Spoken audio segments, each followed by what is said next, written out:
পুজোর মুখে ডেঙ্গির বাড়বাড়ন্ত নিয়ে সতর্ক করেছেন মেয়র ফিরহাদ হাকিম। এখনো পর্যন্ত 509 জন ডেঙ্গি আক্রান্তের খবর মিলেছে, যা আগে ছিল 370। কেস বেড়েছে 74টি, যে কারণে সচেতনতামূলক প্রচারে আরো জোর দেবার কথা বলেছেন মেয়র। বিশেষ করে কনস্ট্রাকশন সাইট, বাড়ির ছাদ, লিফটের তলায় নজরদারি রাখতে হবে।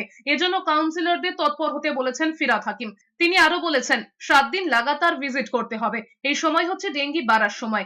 মানুষ এই ব্যাপারে যতদিন সচেতন হবে না, ততদিন লাগাম টানা যাবে না। এবছর ডেঙ্গি সংক্রমণের নিরিখে শহরের 7টি ওয়ার্ডকে চিহ্নিত করা হয়েছে। আসলে ডেঙ্গিটা হয়ে গেছে, এখন যেহেতু বর্ষাটা কমে গেছে, এখন আমাদের আরো বেশি করে সতর্ক থাকতে হবে।